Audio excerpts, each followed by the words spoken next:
கண்களிக்கும்படி கண்டு கொண்டேன் கடம்பாடவியில் பண்களிக்கும் குரல் வீணையும் கையும் பயோதரமும் மண்களிக்கும் பச்சை வண்ணமுமாகி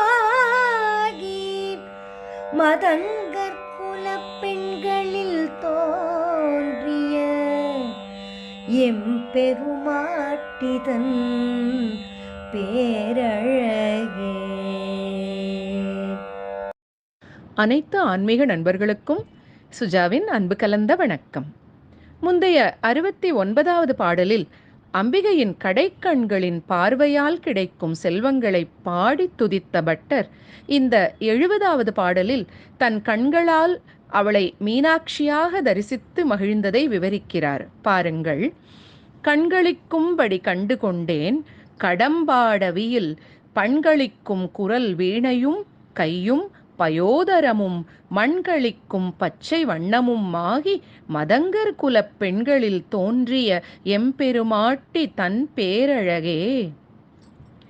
இசையே விரும்பி உரைகின்ற குரலையும் வீணையை ஏந்திய கைகளையும் அழகிய திருமார்பையும் பூமி விரும்பும் பச்சை நிறமாக இருக்கும் உன்னையும் என் கண்கள் மகிழ்வு எய்தி கழிக்கும்படி கடம்பவனத்தில் உன்னை கண்டு கொண்டேன் அம்மா.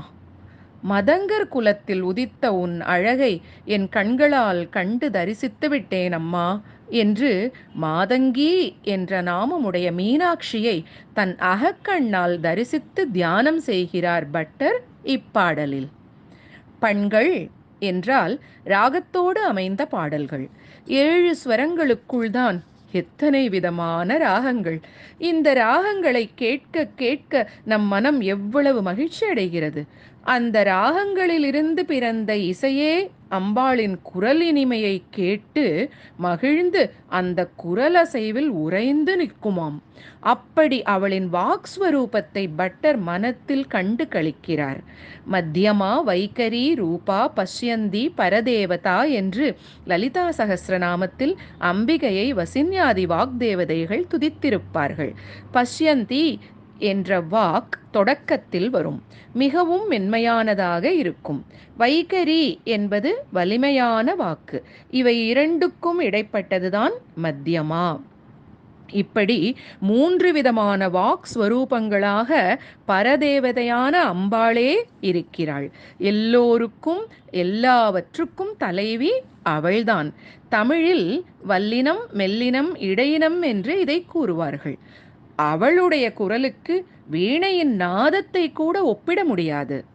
ஆனாலும் அவள் கையில் வீணையை வைத்திருக்கிறாள். அவள் குரலுக்கு ஏற்றவாறு அதற்கேற்ப அவளது திருமார்பு அசைந்து கொடுக்கின்றது. அவளின் மூச்சு காற்றே வீணை ஒலியாக இருக்கிறது.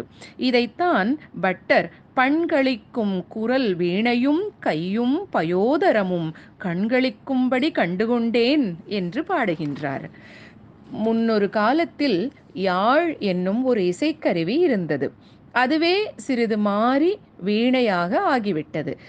இக்காலத்தில் அந்த யாழ் இசைக்கும் குலத்தவர்களை யாழ்ப்பாணர்கள், அதாவது மதங்கர்கள் என்பார்கள்.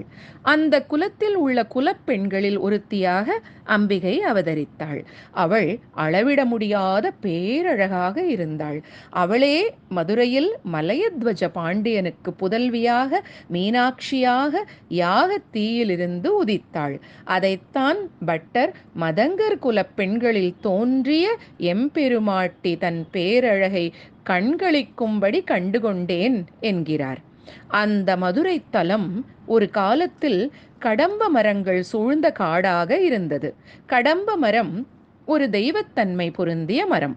அதன் மலர்கள் நல்ல மணமுடையனவாக இருக்கும். பார்ப்பதற்கும் அழகாக இருக்கும். அத்தர் எனப்படும் வாசனை திரவியம் இந்த மலர்களில் இருந்துதான் தயாரிக்கப்படுகிறது. இந்த மலர்கள் கிருஷ்ண பகவானை பூஜிப்பதற்கு உகந்த மலர். ஷாமள வர்ணனான கிருஷ்ணனும் ஷாமள வர்ணியான மீனாட்சியும் வேறு வேறு இல்லை அல்லவா? அப்படிப்பட்ட கடம்ப மலர்கள் இருக்கும் கடம்ப மரங்கள் சூழ்ந்த கடம்ப அடவி, அதாவது கடம்ப வனத்தில்தான் மீனாட்சியாக, சங்கீதத்திற்கு அதிபதியாக, ராஜ மாதங்கியாக, ராஜசியாமளாவாக அம்பிகை எழுந்தருளினாள். கடம்ப வனம் கண்டு மகிழும் பச்சை வண்ண மீனாட்சியை தியானம் செய்கிறார் பட்டர் இப்பாடலில். அதைத்தான் கண்களிக்கும்படி கண்டு கொண்டேன் கடம்பா அடவியில் பண்களிக்கும் வீணையும் கையும் பயோதரமும் மண்களிக்கும் பச்சை வண்ணமும் என்கிறார். சங்கீத மும்மூர்த்திகளில் ஒருவரான முத்துசுவாமி தீட்சிதர் அவர்கள் மதுரை ஸ்தலத்தில் மீனாட்சியான ராஜசியாமளையை துதித்து தரிசித்து மீனாட்சி மேமுதம் தேகி என்ற கீர்த்தனையை பாடினார். அவரது இறுதி காலத்தில் அவர் இந்த கீர்த்தனையை அவரது சிஷ்யர்களை அழைத்து பாடச் சொன்னார். அவர்கள் பாடிக்கொண்டிருக்கும் பொழுது மீனலோச்சனி பாசமோச்சனி என்று பாடிக்கொண்டிருக்கும் பொழுதே அவருக்கு அம்பிகையின் அருளால் பேரின்பம் கிடைத்து அதை அனுபவித்து கொண்டிருக்கும் போதே மீனாட்சி அவரை தன்னுள் ஐக்கியப்படுத்தி கொண்டு விட்டாள். இதை அவரது சிஷ்யர்கள் பக்தியுடன் பார்த்து கொண்டிருந்தார்கள் என்றும் கூறுவார்கள். அவர் என்ன பாடினார் தெரியுமா?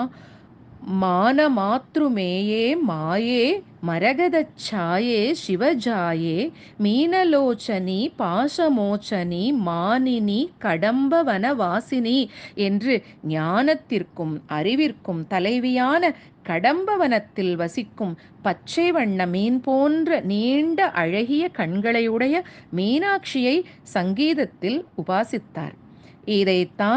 இதை போலவேதான் பட்டரும் அபிராமியை மீனாட்சியாக, கடம்பவன வாசினியாக, மரகதச் சாயையாக இந்த ஸ்தோத்திரத்தில் உபாசனை செய்கிறார். மகான்கள் எல்லோருக்கும் ஒரே மாதிரியான தரிசனம்தான் இல்லையா?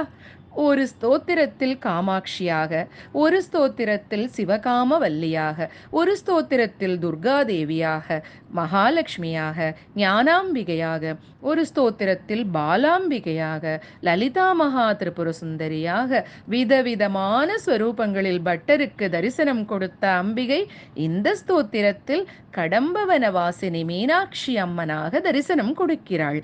அந்த அம்பிகையை பேரழகே என்று அழைக்கிறார் இந்த பாடலில். பட்டரின் இந்த 70வது ஸ்தோத்திரத்தை பாராயணம் செய்து துதிப்பவர்களுக்கு சங்கீதம், ஓவியம் முதலிய கலைகளில் வல்லமையும் மற்றும் வேதம் கற்று சிறந்த ஞானம் பெறும் அறிவும் கிடைக்கும். துதிப்போம், பலன் பெறுவோம். மீண்டும் அடுத்த செவ்வாய் 71வது பாடலுடன் உங்களை சந்திக்கிறேன். அருள்வாமி அபிராமி உமையே.